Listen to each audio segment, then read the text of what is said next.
Steel Notes Magazine is your source for what's happening on the local, national, and international scene with news, reviews, and interviews.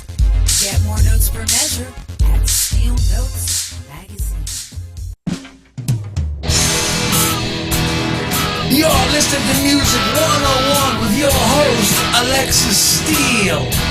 Sponsored by Steel Notes Magazine. You can find them at the web, folks, at www.steelnotesmagazine.com. Hi, it's Alexxis Steele with Music 101. It gives me great pleasure this evening to bring to you actor Butch Patrick. How you doing, Butch? I'm doing fine, 101. Good to see you. Glad you could make it here with us. We also have Steve Jones, producer and my co-host for tonight, joining us along with this. He's a big Munsters fan, so Yes. we'll be talking about that. So a lot of people might obviously know Butch as a little Eddie from the Munsters, but he's done a lot more things than just the Munsters. You'll be quite interested in finding out about, and we're going to talk about that. Okay, so I guess the first movie that you played in was Two Little Bears with Eddie Albert, Jane Wyatt, and Brenda Lee. She was like very young at the time. Just they billed her as the 15-year-old singing sensation. Okay, so now was that a comedy? Yeah, it was. It was a little fantasy comedy. It was so funny too when you mentioned Brenda Lee that I was so happy that last year when Rockin' Around the Christmas Tree went to the top of the charts. Yeah. It was amazing. She's very small, and I was very small, but yeah, that was funny. It was a comedy, fantasy. Eddie Albert and Jane White played my parents, and Soupy Sales was the comic relief cop. But the good thing about it was it allowed me to work for 6 weeks, and I accidentally got the job. I wasn't an actor. I was just called upon it because the photo was in a window on Hollywood Boulevard, and the producer and the director were walking by, and they noticed the look, this particular pose that Amos Carr had taken. And Amos Carr was the the kid actor, go-to photographer. So these guys noticed the look, and they tracked me down, and I went for an interview, and they hired me on the spot, no experience necessary. And that was kind of how I stumbled into the business. Oh, wow. Really? That's amazing. Talk about luck, right? Yeah. A lot of people say, well, was it a calling? I go, no, not at all. It was just a way to not go back to second grade for 6 weeks. You skipped school for all that time? Never mind. Yeah.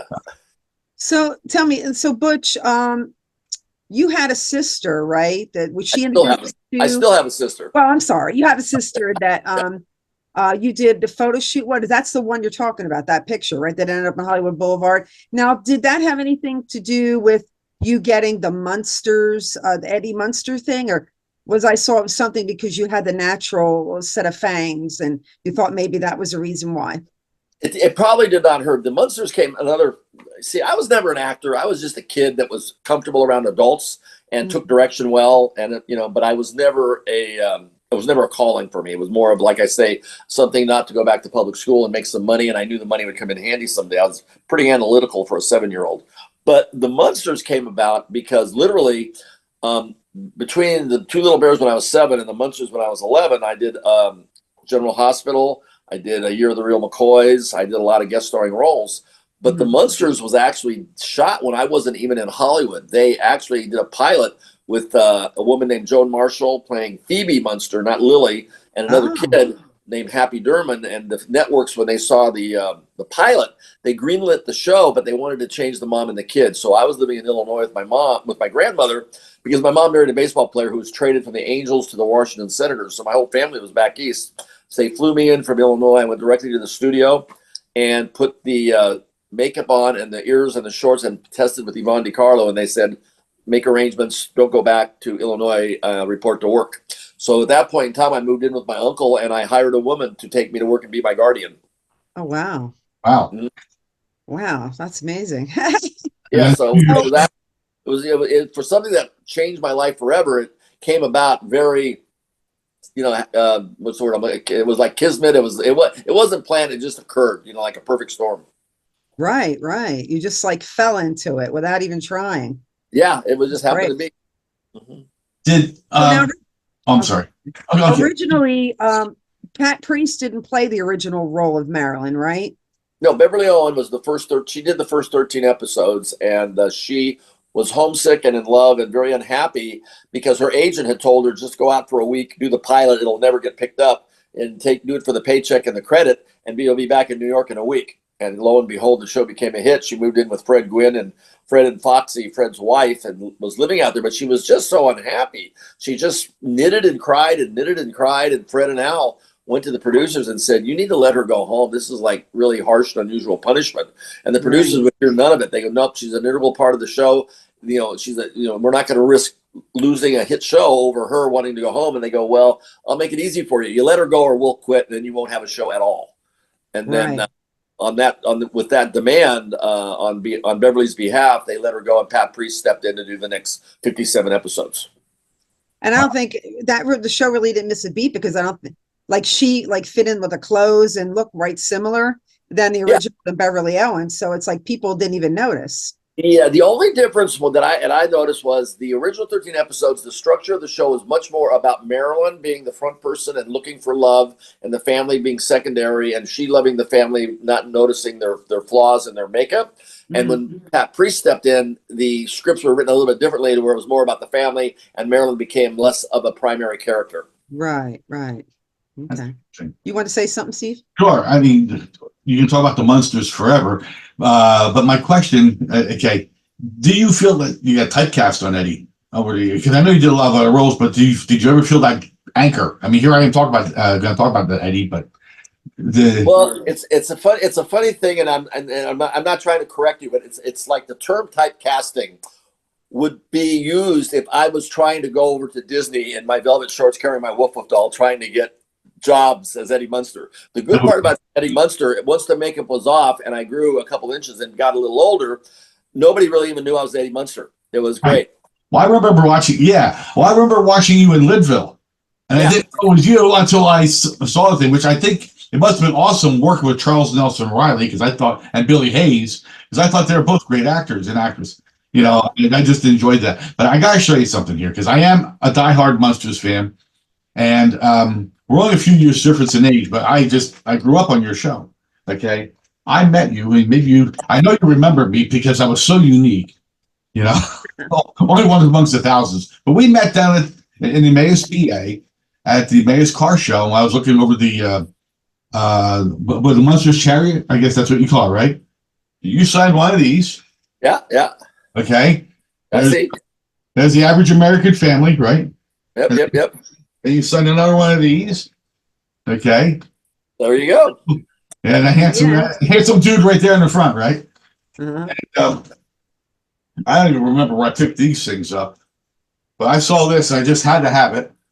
The full length of every episode, and the special, and the biographies, and the movies. Yeah. Munster Go Home, it cracks me up. Okay. Fred Gwynn just does such a superb job in there. When the ship, he's like Mr. Macho, he's like Arnold Schwarzenegger. I'm tough, I'm good on the boat, and the boat moves switches. I'm sick, I got to get in bed. But from a kid's standpoint, okay, I mean, we watch the show, we see the cartoons and everything. But what was it like to work with these people, these wild people? Well, you know, it's funny. I was just at a convention with Mara Wilson, who was a little girl on Mrs. Doubtfire, and she did Matilda, and she did a couple other things. And we were talking about child actors, and I said, you know, when I saw that movie, I was kind of like me working with Fred and Al and Yvonne DiCarlo. You must have not known the impact or the amount of talent that you were surrounded with, Robin and Sally Field and Pierce Brosnan in that movie, you know, being a little girl, but that was like world-class stuff there. Really? She goes, I probably didn't appreciate it as much as I should have. I go, same with me. You know, I was working with some great people, and it rubbed off. You know, luckily for me, I could handle dialogue and I wasn't a liability. So for me, a lot of times a kid will sort of become a setup shot where a kid will walk into the room, they'll have a little dialogue, and then he'll leave. But for me, luckily, they started writing scripts that featured Eddie with Herman, and father and son scripts, and Grandpa and Eddie in the dungeon. So luckily, I became pretty much an equal partner. I mean, you know, not as equal as Fred, but still there were a lot of shows that featured Eddie. And unfortunately, Pat Priest always said, she goes, I was lucky to get any lines at all. I think one of the coolest things I had seen you appear in, it was a cameo. I think it was one of the last Munster movies, and be darned if I can remember the thing of it. But it was something Herman played Herman, and he was a waiter, and you, Yvonne, Al, and I guess it was Pat were in the restaurant in the restaurant as clients, and you guys went into character. Yeah, it was. You know what's interesting about that? It was very fun to do it because number one, it was in the mid '90s. I hadn't seen. I don't think we'd all been together ever, so that was nice. Yvonne, you know, Pat and Al and I had done some stuff together, personal appearances, but Yvonne never was around, so this was really nice. But the irony of being at the table and having Herman, a guy named Edward Herman, come up and be included into our world was just uncanny. I mean, you couldn't write that kind of stuff. Exactly. And it was fun. I'm sorry, go ahead. It was fun. He was very good at it. Edward Herman did a great job. Yes, I was just going to say that. Yeah, he is. I agree with you 100%. He did such a fantastic job, even emulating Fred Gwynne's laugh, you know, and some other things. And you got, I saw that. I thought, we're home. You know, we're back, and that just, it was that, what's the word I'm looking for? We're back to home. I don't think of it, but yeah, it was just cool. You guys did that, and I've really, and I'll close up my little segment here, just saying I've always enjoyed your work. I'm looking forward to you coming back to Emmaus because I want to ride the coach. So I have a new one being built. I have my new Dragula completed last February. And so you give rides? No, was that you give rides? Yeah. Yeah, I used to give rides in my old one. It was a workhorse coach because I bought it from a gentleman that built it to be an everyday driver. My new one is going to be more accurate. It's going to be more like it will be just like the George Barris. And yes, it's not going to be an everyday driver, but you certainly occasionally can give rides. You bet it will be roadworthy. Oh wow! Okay. Are you going to be back in Emmaus, the car show? The Emmaus car show. The Emmaus car show in PA. Are you coming to that with the? I'm going to be at McCungy in August. Oh, the Dazak Fest? It's called Wheels of Time. Oh, okay, the Wheels of Time one. Okay. It's eastern, McCungy is eastern Pennsylvania. It's about an hour from Jersey. Oh, yeah, it's near me. It's about 15 minutes from me. About 15 minutes from her, and it's about another 15 from me. We'll be there. Yeah, good. Definitely. We're gonna look for you. I'm going to be doing what I'm really excited about is I'm working with the Drive-In Theater Owners Association because I'm a big fan of drive-ins. You know, I was old enough to really appreciate going to them as a kid, and you know they're kind of falling by the wayside rapidly. Although there are 141 of them still in the country. I'm working with them to do screenings in 2 weeks. I'm leaving for Ohio, and we're going to do 2 test screenings of Munster Go Home, and we integrate the car show experience into the movie drive-in experience into a car show and a community like a swap meet going on and a collectibles, Target collectibles. So everybody comes out to the drive-in property and there's parades and it's summer festivals. And if it works out well, next year I hope to book the entire summer doing nothing but Route 66 and drive-in movie theaters to celebrate the 100th anniversary of Route 66 and the 60th anniversary of the Munsters. Wow. That'd be great. Have you ever heard of the Schnecksville Drive-In? The what? The Schnecksville Drive-In. No, I can look them up though. I've been working on them a lot, and the ones that I definitely know. There's one in there's a lot of them in Pennsylvania. There's like 20 of them. There's a lot of them there. There's 2 here, right in the Lehigh Valley area. The Schwanksville. That's what I'm talking about. Schwanksville. You said Schnecksville. Schwanksville, I think it is. Schwanksville. Oh, wait a minute. Yeah, that's right. Yeah, because there's Becky. Shankwilders. Shankwilders. That's it. What am I calling? Shankwilders. Yep. They are the oldest. They're supposedly the oldest one in the nation. Shankwilders. Well, I'm looking forward to it because they're very fun to work with. The people that own them are very mom and pop and nostalgia driven and Americana. So it fits into my wheelhouse along with my cars. And my girlfriend lives in New Jersey, so I like going back to Pennsylvania. I've got a lot of friends in the area, so I'm very excited about doing something next year. And also these drive-ins, I like to give them a little bit of help with their marketing and promotions because a lot of them don't really understand the value of it. So what I'm going to do, if it works well for me with my Munster Go Home, then we'll do Christine, then we'll do Back to the Future, and we'll keep doing motor movies related, car related movies. That sounds cool. I mean, and if I may just again Alexxis and I would love to help you promote Thank that. you. Promote. Yeah, sure. We definitely promote it. Yeah. We will definitely help you. Bring Check that photographer, out. video, everything out to promote you. Yeah. Okay. Yeah, it's Shankwilders. She's correct. It's Shankwilders. They are the oldest in the country. Mhm. Okay. Yeah. That's great. I would definitely be one you would be interested in. And let me kick this back over to Alexxis here. Okay. So yeah, I could talk underwater. So yeah, just shut up. This is true. Okay. Right away. Anyway, so I was told that you threw the best parties, right? You love surfing. I was working in the business. I never told anybody what I was doing, but the word got out. But all I really wanted to do was be accepted and be a regular guy. The movie business was great for making money, but I wanted to be a race car driver, although I didn't really know how to do that. But I was hanging around the drag races, and when I turned 16, I got my Mach 1 in 1969. It was a big year. I turned 16. I got my first girlfriend. She lived up in Laurel Canyon. I did a Marcus Welby. They landed on the moon, got my license. Then Charlie Manson was running around like crazy a few weeks later.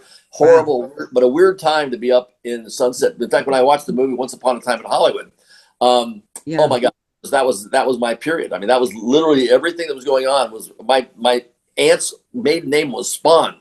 She was old man Spawn's daughter, and my uncle John married her, and he had a ranch in Newhall as well, next door, a movie ranch. So all that thing happened, and then it just sort of. At that time, when I wanted to be accepted, I was always the guy that threw the best parties, and people would come over and have a good time. And you got to remember the behavior and what was going on back in the summer of love in the late '60s and early '70s was kind of a wide open, acceptable behavior because it was the counterculture. It was. I remember when I was a 12, 13-year-old kid, I couldn't wait to start smoking weed and partying and surfing and going to the beach and doing all the neat things that everybody was doing, and it was pretty much normal behavior, but I did throw good parties, to make a very long-winded answer to your question. And then you formed a band, Eddie and the Munsters, right? And they were the first unsigned act ever to be aired on MTV that led to them forming the Basement Tape show.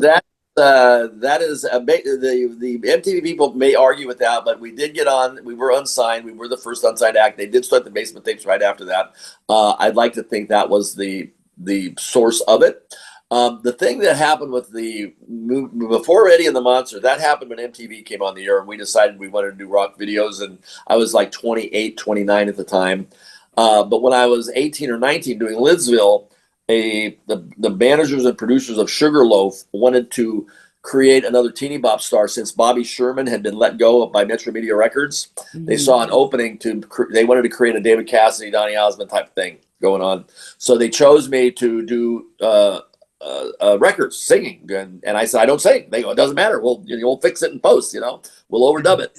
And I said, okay, well, about a month later, I'm on American Bandstand with Loggins and Messina singing my little heart out, lip syncing my little heart out. And then we went on the road for about 5 to 6 months touring. But because I honestly couldn't sing, we didn't really do a lot of performances. It was more of a promotional tour. And I like to say I was the original Munster Manilli, long before Millie was lip singing. Or Millie Vanilli, And then when we did the rock video for Whatever Happened to Eddie, I wrote the lyrics and joined the ASCAP. But I had my guitar player sing. He sounded like me, but he could carry a tune better. And my producer was a great bass player, so he played the bass tracks, and I just faked the bass and fake singing as well. But we did produce a nice little rock video and had a good time. And the rest is somewhat history. We never pursued it after that. But as a lot of people remember Whatever Happened to Eddie, believe it or not. Wow. I remember that. I remember when every DJ every radio station I go into, they remember that darn 45 because it was a 2-minute song. It was cool. It was campy. It had a good beat. It was pretty well produced. And it was, now that I think about it, it was 43 years ago. Oh my God. At least 40 years ago, 42 years ago. Yeah. I try not to think about myself. And the Munsters was 60 years ago. It's like, man, you're making me feel old. Like, I got news for you. I am old and you're getting there. Well, it's amazing because, the Munsters obviously is still played today on like MeTV and these other TV shows where you can still watch it, But, people don't realize it only was really like, what, 2 years maybe? Yeah, exactly. was less than 2 years actually. It did 70 episodes. It was on 2 seasons, but an actual time it came on in September of '64 and went off in June of '66. So it was a little under 2 years. Okay. But we did the movie that kind of filled in that 3-month window. We did the movie at the end, so it almost was 2 years. So you think it was because of the whole thing, because then Batman came out and they were doing color and you guys were in black and white? There was the black and white color issue. We were the networks were phasing out black and white and introducing color. A couple of shows were introductory shows. I believe World of Disney was one. Batman was one. Daniel Boone may have been one. But the Munsters, I was told it was about the cost of going to color, whether CBS was going to pay for it or whether Connolly and Mosier were going to pay for it, and nobody wanted to pay for it. My spin on it, that was probably part of it, but I think a big part of it was Fred and Al were from New York, and I think that the suit and the makeup had taken quite a toll on Fred's health, and I think they just figured the scripts were getting a little thin. They were from New York. There was no real good hockey team out in California. They were a big sport. I think they were just ready to go home, and then doing the movie allowed a color production to be done, which was a strategic business move because the rest of the world doesn't get TV series from the United States usually for 5 years, and when they do, they don't really know much about them. But when we have a feature film that went out before it, everybody in every country would know what Munsters were because they saw the feature, which made it easier to sell the syndication. Right, right. And you wind up remaining in close contact with Al Lewis, and then Yvonne DiCarlo in her later years. I guess she was kind of like more like of a recluse or something. A little bit, yeah. I didn't really get. We ended the show. I was almost 13 years old. I didn't see Al, Yvonne, Fred, anybody until whatever happened to Eddie. And when that came out, it was 81, 82. So what happened was we reached out to Al Lewis because I was in New York and he was in LA, and the band was in LA, and we had a Halloween opening to where we needed to. I was doing promotion on the East Coast, and he stepped in to introduce the band on the West Coast at the Palladium, and that's how we made contact again. And then after we made contact, we found that there was a market for a lot of conventions were just starting to get going, and the Munsters was very popular, and promoters and marketing people started contacting us to help launch a lot of stuff. And Al and I started working together, and then we brought Pat Priest into the mix as well. And then Al opened up his restaurant in the mid 80s, and I was there for that. And one thing led to another, and the Munsters kind of got traction again, so to speak. Right. And I started hanging out with George Barris again and getting cars and this and that. And one thing led to another. And George actually loaned me John Travolta's car for the video, whatever happened to Eddie. We did that whole video in one night. And I went out and picked up the car, used it for a few hours, brought it back. And then that same car turned up in the Jerk that Steve Martin bought with all his money. When he jumps out with the big feather and he's like, oh, that was John Travolta's Firebird. Oh, wow. So I heard that Al Lewis had like a really grand funeral with all kinds of stuff going on. Oh, I was there. Yeah, I was very honored. I was the only non-family member asked to speak. I was really honored that Karen asked me to do that. And yeah, it was a big send-off. Cold, freezing day. They had the Dragula out in front of the church. He had a full-on choir. He had. I remember Dr. Erwin Corey was there. A lot of celebrities were. A lot of sports people. Al was a big basketball fan and a scout, and he was on the NBA payroll on several teams. That's how good he was. But yeah, it was a big turnout. It was a good send off. Very cool. So now, where is the Woof Woof doll now? You want me to take you on a little tour real quick? Yeah. Okay, hold on. Am I still on camera? Okay, there I am. There I'm walking through. Let me turn on the lights in here. Hold on, and let's see. Where's the light? Lights, camera, action. There's Wolf Wolf. Wow. Okay, there's 3. There's another one over here. I remember seeing him. Very cool. So yeah, and then this is all the small Munster stuff. Whoa, lost you. I'm still here. We're good. You there? Oh, yeah. We're good. Nice. Oh, you look like you're lots of memorabilia. What was that? You look like you're a fan of the series. Let me get back to my chair here. We'll walk through. I got my Beetle Albadons up. around with the Beatles. Okay. So now, do you take any of this memorabilia out with you now? I know, we recently saw you at Chiller, and I know you had some stuff there, or is that stuff basically for your own personal? Yeah, that's personal stuff. I don't bring the Wolf out. When I travel with a Dragula and my chopper. I do mostly automotive stuff and road stuff. I'm very when I was a kid, my grandmother was an antiquer, and she had a '59 pink Cadillac, and she drove all over the country looking for antiques, and I rode along with her. Mhm. And I really enjoy road trips a lot. Mhm. So whenever my comfort zone, like the drive-in movies and bringing my trailer and my cars along, and I have a lot of Munsters merch. I'll have T-shirts and caps and stuff shipped ahead. But when I travel with my trailer, I have room in my truck for a lot of stuff. So I bring a lot of merch along with me, and people love it. But the fun part about it was I get to go places and see things that most people and most celebrities never get to, And one of the things I'm going to start doing is going and revisiting a lot of. I have two treatments for a Route 66 remake, two different versions of it, and I really would like to just take put some cameras in my truck and just go on the road and just talk people through it and show them old locations and where this was made, where that was made. I mean, I'm a huge fan of the old John Ford Westerns with the big sunsets and the Western. I mean, you think it's really crowded when you go back east, but if you get out into New Mexico and Arizona and Colorado and stuff, it's really, you wonder how could it be so crowded when there's just vast open spaces out there. Right, right. And I enjoy it. I enjoy traveling, so that's kind of my comfort zone. I have a weird question, and I don't know, it's weird, but the way those two cars, Dragula and also the coach, just the way they're designed, they look like they're hard to handle. They are. Okay. They are. It's a very Dragula more so. The Dragula, if you do the math on it, it weighs about 1,300 pounds. It's got almost 500 horse. So with almost 500 horse at 1,300 pounds, a typical car weighs about 3,500 pounds. So you're looking at a typical car would be about 1,300 horsepower in a regular car. Not, it's not quite a real race car, but it's very, very, very fast, very torquey. It's got no suspension in it. It's a true dragster that just happens to look like, it's got a coffin on it. The Munster coach, not so much. It's a little heavier, but it is performance driven. It's got 500 horse as well and weighs maybe 2,200 pounds. So it's light for the horsepower.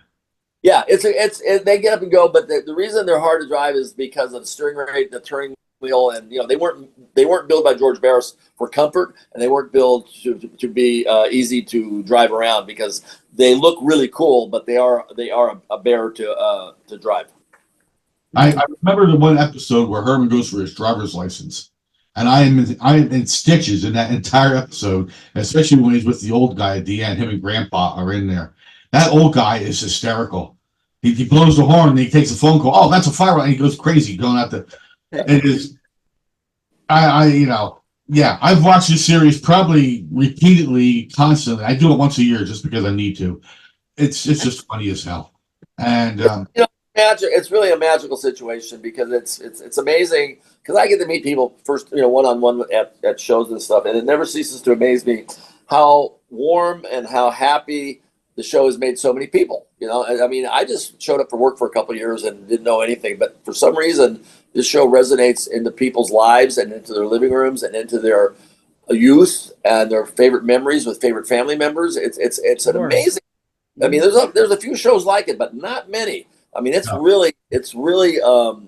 hit a spot in American pop culture in a very warm way that people they can't be nicer when I meet them, and it's so easy to continue to meeting people because it really makes their day. And I mean, literally, one of my favorite things to do is at a show. Sometimes it's expensive. People, they're making money at the door. They spend a lot of money to get there, and the stuff's on the tables for sale.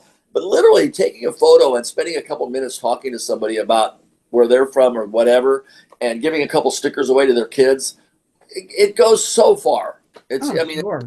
What little effort I have to put forth to make someone so happy. Well, my grandkids,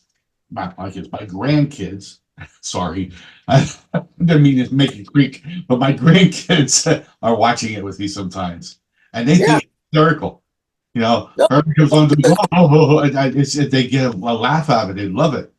very few shows have that, and you know, it's a believable family unit. Even though they're makeup, and even though you don't think of him as Herman, I mean, you don't think of him as Frankenstein. He's Herman Munster. You don't think of Grandpa's Dracula. You think of him as Grandpa, and it's Right. a believable family unit. But it was so well produced because Universal Studios did the Monster Studio. They were the Monster Studio with, you know, Bella and Lon Chaney and Boris Karloff. So the look of the Munsters is very much like a feature, a black and white old feature. So you got that texture and look to it, and then you have the Leave It to Beaver producers writing really cool scripts and, you know, utilizing Herman as a big kid and writing it from almost like a kid's point of view. So they mushed it together, and it worked. And they hit magic, and I don't think they didn't know how well it was going to be received. It lasted just long enough for people to get out while the getting's good. They didn't drag it out. It didn't get, you know, weakened down at the end of the thing, trying to, you know, keep it on the air for an extra couple of years when they shouldn't have.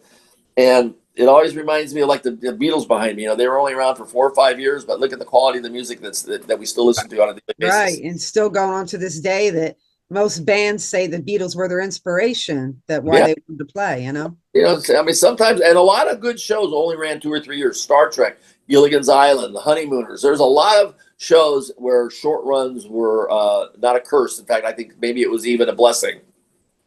I think Star Trek. There's still then a lot of them are on TV today. You know, that was old good family fun. It's not that, you know, there isn't any good shows nowadays, but it's not the same as it was back then. No, it never will be. And that's why when I tell people about the 60s, I'm just very lucky. I was born in 53. I was old enough to remember the late 50s and the fins on the cars. And my grandma's 59 pink Cadillac. And I started working in 1960. I was a little wise beyond my years, so I remember I worked with some great people. The studios didn't intimidate me, but I was around a wonderful, magical, when you go in the studio gate, you leave the real world behind and you get into this. I mean, most people, when you watch television, you don't really see, if you go 3 or 4 inches outside the screen, you see a guy with a coffee cup and a big beer belly leaning against the light. You know, that's what I wanted to ask you about. I read that you know, you, since there was downtime, that you got to like have the run of the Universal lot or whatever, and you were places like inside the Bates Motel, which I'm a big fan of, that Bates Motel and all that, and that must have been really cool, you know. Well, I explained to him when my book was, you know, when he was editing the book, he goes, "Now, what's your favorite Munster memory?" Because that was basically the book was all about people sharing memories. And I go, "Well, you know, the Munsters was my job, and I do have fond memories, but my true memories of that 2 years isn't the Munsters at all. It's when I had free time to go explore. And my Uncle John would have horses up with wagon train in the Virginian or Laredo, and I'd go out to the McHale's Navy Lagoon, and, you know, Tim Conway and Ernie Borgnine were very nice to me, and I knew how to walk into sound stages without causing a disturbance and how to tippy toe around. Plus, I am in the makeup, so they know I'm supposed to be there. Right. And I would literally just go explore Universal Studios, and it was wonderful. I mean, it was just I couldn't have asked for a better childhood, literally. I mean, my mom married my mom married a baseball player, so when I wasn't at work, I was at the ballpark early and got to know all the baseball players. And when I turned 16, I went to the drag strip with the gentleman Jack Christman and his family, and I got to know all the funny car drivers. And I've just been very blessed. Yeah, it sounds like it. Right. So tell me, Butch, about your book that you were just speaking about. Well, 10 years ago, on September 24th of 2014, on that day, it came out in hardcover, a big coffin table book. I put it together, and it's called Munster Memories. And now I have the paperback version, which is on Amazon, or you can get it from my website where you get an autograph with it. And it's just the book wrote itself. I put together the stories that people shared with me about what the Munsters meant to them. And then I tracked down some of the people that were physically associated with the show, the George Barris, Bill Mooney, Mike Westmore, my makeup man, and a few others. Then I put in some super collectors because the Munsters had such great toys and it was so well merchandised that we added super collectors into the mix. And then I threw in my own spin and put it together, and it's a great little read for people that enjoy the Munsters. That's like a good keepsake for people, you know. I sell a lot of them. I do. I sell a lot of them, and I keep them affordable. And literally, if you come to a show, it's the same price as a T-shirt or a cap or autographs. I mean, and it's a paper. I mean, it's the same information. It's just been reformatted into a square book as opposed to a rectangular book. Right. Okay, so these days your main focus, okay, you have the car shows, you love cars and all that, and then you're going to events like Chiller and stuff like that. But now, what about any possibility of you doing any acting in the future? Is that on the table or off the table? I do it all the time. The only difference is I just don't go on auditions. I'm very lucky that a lot of, well, two things have occurred. Number one, independent films and indie films are all the rage because they're so affordable to do, because technology has allowed people to run around and edit and have a computer and a camera, and two people can go out and make a movie. I mean, from the crew side. So a lot of people are doing that, and I know lots of independent filmmakers. I never really stopped acting because I disliked it. I stopped because I got tired of going on auditions. And I turned 18, 19 years old, and I thought, when do I, I've got a lot of work. I've proven myself, and I've got a good credit list. And, I just thought it was like, I didn't like it enough to keep pursuing it, but I didn't dislike it enough to stop. I just stopped doing interviews. And they were like, and plus at the same time, you got to throw, I'm smoking weed, my hair's long, I'm probably not being the receptive person and the appreciative person they were looking for. And at the same time, I thought they weren't appreciating me. So it was kind of like we both parted ways amicably, But I've done, probably in the last 2 years, I probably have done 6 independent movies. Now, these are not long-term jobs. These are usually 1 day, 2 day situations. But it's funny. It's like riding the bike. The only thing I ask them to do is just don't throw pages upon pages of dialogue at me. Just, keep it reasonably short and sweet. I'll deal with it. Or at least if you're going to do a lot of dialogue, keep it down to 1 page at a time, because my memory isn't what it used to be. Mm-hmm. Oh. So is there 70. I'm old. Is there anything that we can find? I mean, where would somebody find one of these movies that you're talking about? Oh gosh, that's a good question, because I don't even keep track of them. I do them and I just move. But I mean, there's one that just came out called the Tracker, or the what is it called? It's a gentleman named Phil Herman is doing it, and I believe it's the Jacker. The Jacker, that was it. The Jacker, Jacker. Okay. We just did that at Chiller, actually. Oh. Chiller, and you saw the gentleman that was dressed up as Eddie Munster with the Wolf Right. doll. Mm-hmm. He's in it as well as Giselle. I think you met Giselle, my girlfriend. Yes. She was in it. So all the people that I know that do independent movies, it's an honor for me to help them out if they can write a script that they would like me to participate in. And it's kind of a tribute to the Munsters, and they think enough of me to be in their movie. It's the least I can do to try to accommodate them. Nice. Very cool. Well, we have to make a movie so you can be in it. Yeah, whatever. I'm sure, it's funny, there's other, I don't know if you know, but James Wan, you know who James Wan is? No. He's a big deal director with he did the Saws and the Oh, really? Yeah, the other one. There's God, I can't think of his name. Anyway, look him up. He did 2 Fast and Furiouses. He did the Saw, and then he did another franchise of scary movies, slasher movies. Anyway, he's doing 1313, the series, with the dark, edgy Munsters. Oh, I cool. read about that they're coming out. I think what he's doing, though, I think what he's doing is he showed a picture of Eddie Munster on the 1313. I sent him a congratulatory email, and I said, congratulations, but please make Eddie dark and interesting. So I think he's running with the concept of maybe the Wednesday success for Tim Burton. Oh, yeah. That I like that. I watched that. The counterpart Wednesday would be great to have an Eddie doing the opposite, towards him, that kind of a thing. Mm-hmm. Did you, Butch? Did you see the pilot? I think it was called Mockingbird Lane. It had That actually Brian Fuller and Brian Fuller and Brian, the other guy, Brian Singer directed it. Rob Zombie. No, Rob Zombie. This is Mockingbird Lane. It was out. I can't remember the guy that did the. 13 years ago, it had Portia de Rossi, Jerry O'Connell, Eddie Izzard. Brian Singer directed it. Brian Fuller wrote it, and they spent $10 million on the pilot out at Universal. I was out there for the last day of the shoot. I actually introduced it at San Diego Comic-Con. It was interesting. I thought it was going to get picked up. If it hadn't gotten picked up, I had an ongoing, recurring, regular role in it. I was kind of bummed that it didn't get picked up, but it was mixed reviews. Some people liked it, some people didn't. I think the new James Wan thing is going to be very interesting, though. Well, I liked overall what they did. Grandpa was really scary in that. I didn't like how they. Yeah, they went that direction where he's like hoarding bodies. Right. He's got a whole bunch of dead bodies in the back that he's drawing parts from.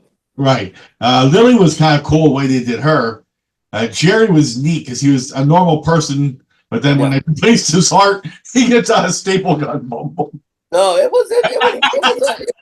was a thinking man's thing, and it had some interesting twists on it, no doubt about it. And Mason Cook, the kid, every month he turns into a werewolf, and they got to go get him and bring him back. So it had some dark, edgy stuff going on. It was neat. I mean, I watched. I forget where I saw it, but Daily Motion I think had a copy of it up, and I saw it on there. It's only about 20 minutes long, the whole thing, and it was fun. I enjoyed it. Yeah. But and Rob Zombie, just a couple of years ago, just did the Munsters as well, the feature. Yeah. Pat and I were lucky, we were included in his deal, but doing voiceover work for the Tin Can Man, and she was the voice of Transylvania Air. So it was actually a local. Daniel Roebuck is actually from our area. Yeah, he's right on the corner there in Bethlehem. Yeah. Yeah. Yep. Danny's a dear friend. He actually turned me on to the people with the Drive-In Theaters Association. Okay. So Danny and I work together a lot. We complement each other well. He's a very, very busy guy. I'm going to be in one of his upcoming movies. Nice. We've already spoken about that. Can't wait. So yeah, it's I found that. Another thing, we talked a lot about partying stuff. I might as well include this because I've been sober 13 and a half years. I started getting high in 1969 and drinking heavily throughout the party mode. And then it became, more of a maintenance situation through the 70s and 80s and 90s into the 2000s. Mm-hmm. So I'm very proud of the fact that I'm helping people. And it's almost, there is it's a epidemic. There's hardly any family, if any, every family knows someone that needs help. It's just the way it is. And the fact that I was 41 years out and got sober the first time around, and I have 13 and a half years. I'm proud of that. So anybody listening helps out there. It's good. There's good news and bad news. Bad news, there's a lot of problems. Good news is there's a lot of solutions. Absolutely. I'm glad to hear it. Congratulations. You look good, by the way. You look good for 70. I mean, I wouldn't have guessed you're 70. No. Thank you. Matter of fact, talking age, you and I we're a day apart on birthdays. I'm August 1st. You're August 2nd. August 2nd. Yeah. Hey, all great people in August, right? There you go. It's the only, the funny thing is it's the only month without a national holiday. So I used to make my birthday a holiday. That's why, that's why they make all the great people in August, because we're the national holiday. That's right. So Butch, so people know that they can look for you at these car shows. We're definitely going to come out. Yep. And we're going to promo you, like I said, for your August show, Makanji, at the Wheels in Time. So besides that and Chiller and the other places, where can fans reach you or your website or whatever? They can buy your book, your memorabilia. Yeah, I better give them a minute to go get a pen and paper because this is pretty hard to remember. It's Munsters.com. Okay. Carry out reaching for paper. I've had that 35. I've had that 35 years. Oh, okay. Is that with a capital or is it a little M? Yeah, I don't think it. I go with the capital. You're a musician. I have a question. This is going to get me crazy. No, I'm not a musician. I'm a guy that had records. All right, just lie to me on this, okay? Then I've been in the beginning of the second season's really cool opening music. What are those instruments they use? That goes, I can't figure them out. Oh, that you'd have to check into Jack Marshall and find that out. It was an award-winning. We actually were up for a Grammy on that, I do believe, or a Golden Globe or something back in the 60s. It was way before I was back in the old days. We just went to work and we didn't do a lot of award shows or anything like that. But I do understand. I do remember that the Munsters team was up for a Golden Globe in the days. Well, the second, I'll get it right. The second season theme. Wow, that was tough. That was really jazzed up. Was cool. First season, but the second. Well, it's the Munsters theme. Just so you know, it's been done. The Boston Pops, the London Philharmonic, Some very, very, very big people have done the. Brian Setzler does it every year in his Christmas tour. Fall Out Boy just did She Wants to Dance Like Uma Thurman. They did the riff in that. It was a huge hit. A lot of young kids that had never heard the theme heard it for the first time. So yeah, and the Munsters theme is very. I mean, you can't. There's almost no garage band in the world that doesn't know that guitar riff. Yeah, it's a great guitar. I've done it here a few times. I was out playing some guys. A guitar buddy of mine who lives down in Heller down here. He gets on that thing before he had some troubles, but he was really good at playing guitar. Boy, he's just wild. You know, he's like, yeah. It just sounded great. It's a good guitar. It's good. It's up there with the Batman theme, with Peter Gunn, Wipeout, James. Yeah, Wipeout, James Bond. You know, and the little train that could, you know, so, but, no, I love that thing. It's one of those really good ones that sticks to you. So I just can't get the sound right here. I'm trying to figure out what instruments they're using, and I can't. I'll have to go to the original music, and I'll see if I can't figure it out. I've got those. I have faith in you, Steve. You can handle it. Yeah. I'll figure it out one of these days. I'll stay here and I'll start swearing. So anyway, and when Armin sings the Bones or Herman Bones or whatever the heck it is, that was even better. Them Bones. Oh my God! And the cats are growling and the bird comes out and all kinds of stuff. You guys, your timing, your comedy timing was so good. And it was. I mean, even, you know what you did. Your timing was just there, and that's what makes fun. You know, the Stooges had the timing, the Marx Brothers, Costello. It was a very well done show. It didn't have any weak links. It had good music. It had good acting. It had good writing. It had good sets. It had good guest stars. It had cool cars. I mean, it was a well produced, well quality driven show, and that's why, in my opinion, why I believe it's so well received for so long, because it was just well done. Yeah. Yeah, you guys just did great. You know, soundtrack. The sounds of the squeaks and the when he's going down the steps, and there's just always it's just well done. That's all I can say. The guy sees Herman, screams, and flies out the door, and everything destroys. The special effects, even though they were very early on wires and breakaway walls and this and that, but the special effects were very good. Oh yeah. Mm-hmm. Yeah. Yeah, I'm thinking about stuff, and it's just I could go on for weeks, but yeah, it's good. It's good. A lot of joy out of that show. You did great, man. Sorry. That's okay. Well, Butch, I want to thank you so much for taking the time out of your busy schedule to talk with us and interview. And we're looking forward to coming to the Wheels of Time in August. I want to tell everybody else to go out there. We'll find out more about it and post it so everybody can come out and check it out and they can meet you. Do me a favor, talk to your if you know someone at any drive-in movie that's interested. I work hand in hand with the promoters and the proprietors and the townsfolk and the chambers of commerce to turn the screening on Munster Monday, because during the weekends they're obligated to show the first run features, but midweek, that is their time to do what they want to do. And I love the idea of working with the townsfolk and the people to do a screening of Munster Go Home on a Munster Monday or Tuesday. Oh, okay, sure. I'll tell you what, I have family that knows Becky's up here. Becky. Yeah, we could definitely do that for you. 6 miles from me up there. Well, I come in for the weekend and I work with a sponsor and a promoter, or whatever we got to do, but we wind up all having a great time at the movie drive-in theater for the screening on. I like to shoot for Munster Mondays. That's a good hook. Yeah. Right. Oh, yeah. Well, let's plan on doing it. I need your email then somehow, but yeah. I have it. I'll just yeah, no problem. And also, if Danny's up there, Danny will be involved with this as well. Oh yeah, definitely. Yeah, I'm friends with him. Actually, I just interviewed him recently, and also he's my friend on Facebook, as you are. So, and I have his email, so I'll definitely mention it to him too.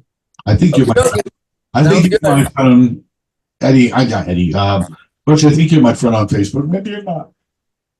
Excuse me? Send him a friend request if not. I said maybe you're my friend on Facebook. I don't know. I got 2 pages. I got both pages of mine are with me and Giselle. So if you're looking for my personal page, I'll have a picture of me and my girlfriend. I'll see if I can find it. Are you Butch Patrick? Yep, Butch Patrick. Yeah. I'm gonna find it. All right. I gotta tell you, she said it's been fun. I gotta tell you, I had a blast. I'm glad you did. I had fun too. I'm so happy I could just go out and have a sandwich. And this, Ha ha. Oh, oh, oh. I've been a funny. Oh, sure, Pop. Oh, oh, oh. Hey, Pop, guess what? Why do you always say that same thing? Yeah. It was right. It was, hey, Pop, guess what? Right? Well, I used to always call him Pop, and these Funko Pop vinyls, that are so popular. Yeah. I mean, I bought a 3D printer. I'm going to start making G Pops. Oh, jeez. All right. Goodbye. Thanks a lot, Butch. Bye, Butch. Thanks again. We'll talk to you soon. We'll see you in August too. That's all. I'll see you later. Good night, so bye now. Bye-bye. Where do I get out of here? Woo! Okay. Bye-bye. Good night. Bye now. Hi, this is Alexxis Steele from Music 101. Stay tuned to hear what's happening from your favorite national recording artists and get my answers to your music industry questions. You're listening to Music 101 with your host, Alexxis Steele. Sponsored by Steel Notes Magazine. You can find them at the web, folks, at www.steelnotesmagazine.com.